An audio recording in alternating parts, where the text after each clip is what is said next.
സ്ഥലമാണ് ചിറ്റൂർ തെക്കേ ഗ്രാമം തുഞ്ചൻമഠം. അതിൽ തുഞ്ചത്ത് രാമാനുജ അഗ്രഹാരെന്നും പേരുണ്ട്. അത് തെക്കേ ഗ്രാമമായിട്ട് മാറി.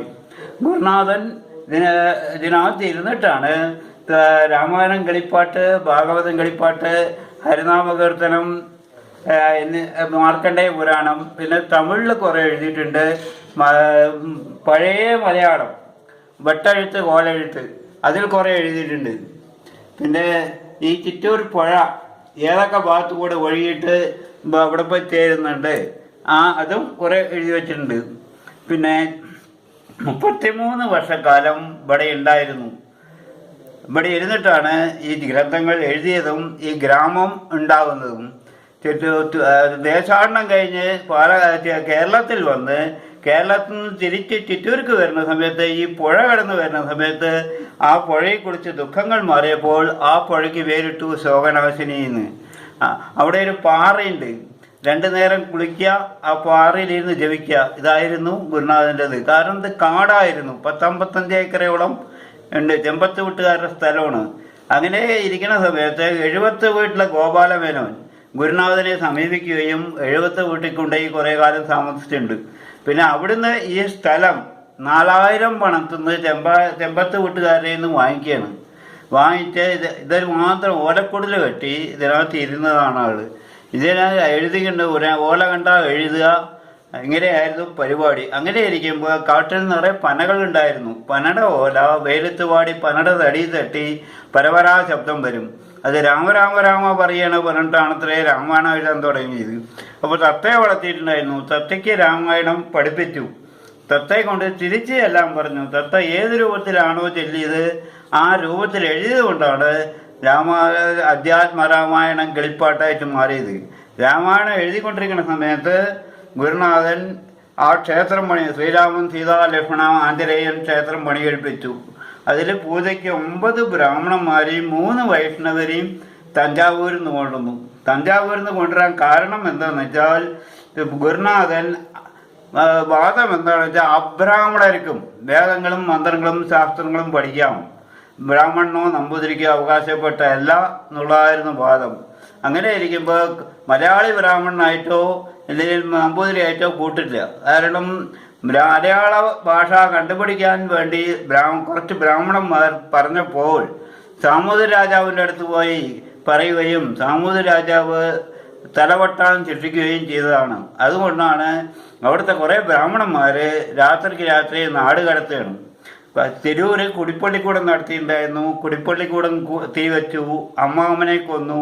കുറേ ഗ്രന്ഥങ്ങൾ എഴുതിയതിനെ അമ്മാവൻ എഴുതിയതിനൊക്കെ തീ വെച്ച് നശിപ്പിച്ചു.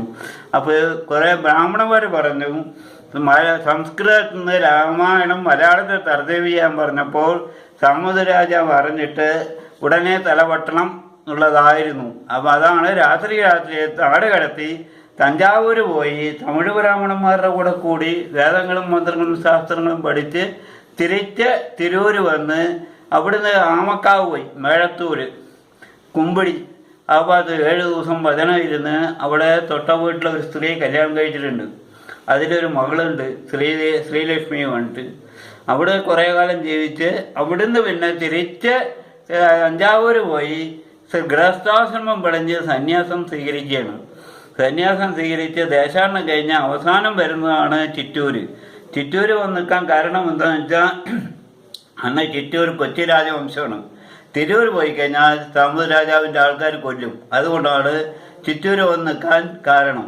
ചിറ്റൂർ വന്ന് നിന്ന് താമസിക്കുന്ന സമയത്ത് ഗുരുനാഥന് ഒരു ഉദ്ദേശം ഉണ്ടായിരുന്നു. ഞാൻ താമസിക്കുന്ന സ്ഥലത്ത് ഒരു ആൽവൃക്ഷവും ഒരു പ്രതിഷ്ഠയുണ്ടാവും. അതാണ് അയ്യപ്പനും ആ ആലും. 403 വർഷം പഴക്കമായി ആലിന്. അങ്ങനെ എനിക്ക് സമയത്ത് ആ ക്ഷേത്രത്തിൽ പൂജയ്ക്ക് തഞ്ചാവൂരിൽ നിന്ന് 3 വൈഷ്ണവരെയും 9 ബ്രാഹ്മണന്മാരെയും തഞ്ചാവൂരിൽ നിന്ന് കൊണ്ടുവരികയും അവർക്ക് താമസിക്കാൻ 9 വീട് കെട്ടുകയും ചെയ്തു. അങ്ങനെ ഇരിക്കുമ്പോൾ രാമക്ഷേത്രത്തിൻ്റെ അടുത്ത് ഒരു പെരുമാൾ വെച്ചിട്ടുണ്ടായിരുന്നു. ബ്രാഹ്മണർക്ക് എത്ര ഭക്ഷണം വെച്ചാലും കിട്ടുന്നില്ല. അതിന് പ്രതിവിധി കണ്ടു. ശ്രീരാമനെയും ശിവനെയും പാർവതിയും പ്രതിഷ്ഠിച്ചു. ബാലശാസ്ത്ര അവരെ പ്രീതിപ്പെടുത്തി. പുഴയുടെ അവിടെ ഒരു ശിവക്ഷേത്രം പണി കഴിപ്പിച്ച് തിരിക്ക് പൂജയ്ക്ക് കൂടുന്ന ബ്രാഹ്മണന്മാരാണ് ഈ തെക്കേ ഗ്രാമത്തെ ആഗ്രഹാരമായിട്ട് മാറിയിരിക്കുന്നത്. 33 വർഷക്കാലം ഇവിടെ ഉണ്ടായിരുന്നു. ഇവിടെയാണ് സമാധി, ഗുരുവിൻ്റെയും ശിഷ്യൻ്റെയും സമാധി. 3 ശിഷ്യന്മാരുണ്ടായിരുന്നു. കരുണാകരൻ, സൂര്യനാരായണൻ, ഗോപാലമേനോൻ, കോപ്പുമേനോൻ എന്ന് പറയും. ഗോപാലമേനോനാണ് അടുത്ത ശിഷ്യൻ. അവർ രണ്ടാളുടെയും സമാധി ഇതിനകത്തുണ്ട്. അതുകൂടാതെ അന്ന് ഗുരുനാഥൻ പൂജ കഴിച്ചു വന്ന വിഗ്രഹങ്ങൾ സരസ്വതി, വിനായകൻ, വിഷ്ണു, ശിവലിംഗം, ആഞ്ജനേയൻ, ശ്രീചക്രം എന്നിവ ഇപ്പോഴും ഉണ്ട്. കൂടാതെ ഗുരുനാഥൻ ഉപയോഗിച്ച പാതുകം അതിന് മുകളിലാണ് സരസ്വതി വെച്ച് ഇന്ന് പൂജ കഴിച്ചുകൊണ്ടിരിക്കുന്നത്. പിന്നെ ഇത് ഗൗരവന്റെ സമാധി ശേഷം ശിക്ഷണം നടത്താൻ പറ്റാതെ വന്നപ്പോൾ 9 അംഗ കമ്മിറ്റി ഉണ്ടാക്കിയിട്ട് ഇവിടുത്തെ പ്രമുഖ മേനന്മാർ അവർക്കും പറ്റാണ്ടായപ്പോഴാണ് ചിറ്റൂർ സെൻട്രൽ NSSനെ കൈമാറി തരുന്നത്. ഞങ്ങൾ റിക്കാർഡിക്കലായിട്ട് ഏറ്റെടുത്ത് ഇപ്പോൾ 47 വർഷമായിട്ട് ഞങ്ങൾ കൊണ്ട് നടക്കുന്നു. NSS അങ്ങ് ഇവിടുത്തെ പൂജാരിയാണോ? അങ്ങ് പൂജാരിയാണോ? ഞാൻ എൻ്റെ മുമ്പിൽ 3 ആളുണ്ടായിരുന്നു പൂജാരിമാര്. പൂണൂല് വേണം നിർബന്ധമില്ല. ഇല്ല, പൂണൂലല്ല, 5 പട നായർക്ക് പൂജ കഴിക്കാനല്ല അവകാശമുള്ളൂ. ശാബ്ദേയനാണെന്ന് പറയുന്നുണ്ട്. അത് കാരണം ബ്രാഹ്മണർ പൂജ കഴിക്കില്ല. അത് ശരി. വളരെ വളരെ സന്തോഷം. ഇത്രയും ധന്യമായി.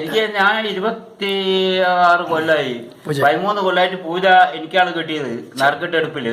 വളരെ വളരെ വളരെ സന്തോഷം. ചാർജാണ് ഇരിക്കുന്നത്. അപ്പൊ ഇത്രയും ധന്യമായിട്ട് തുഞ്ചത്തെഴുത്തച്ഛനെ കുറിച്ച് അറിയാത്തത്, മലയാളികൾക്ക് അറിയാത്തത്, തുഞ്ചത്തെഴുത്തച്ഛൻ തമ്പുരാൻ ഗുരുനാഥൻ എഴുതിയിരിക്കുന്ന ആ മുറിയുടെ മുമ്പിൽ ഇരുന്നുകൊണ്ട് അതിൽ പൂജ കഴിക്കുന്ന പൂണൂലില്ലാത്ത അങ്ങയുടെ വാക്കുകളിലൂടെ ഇത്രയും മനസ്സിലാക്കാൻ സാധിച്ചതിൽ വളരെ വളരെ സന്തോഷമുണ്ട്.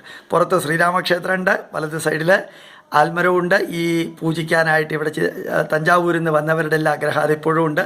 ശാന്തമായിട്ട് തത്തമംഗലത്ത് നിൽക്കുന്നു. ഇതിൻ്റെ ഇപ്പുറത്ത് ഇദ്ദേഹത്തിൻ്റെ മാനസിക പുത്രിയെപ്പോലെ ഇദ്ദേഹം സ്നേഹിച്ചിരുന്ന കുട്ടിയെ ഇതെല്ലാം പഠിപ്പിക്കുന്ന ഒരു പുഴയോരമുണ്ട്. എല്ലാം കൂടി ഒറ്റ വീഡിയോയിൽ നിൽക്കാത്തത് കൊണ്ട് ഞാനിത് വിവരിച്ച് നിങ്ങളോട് പറയുന്നു. പ്രണാമം, നമസ്കാരം.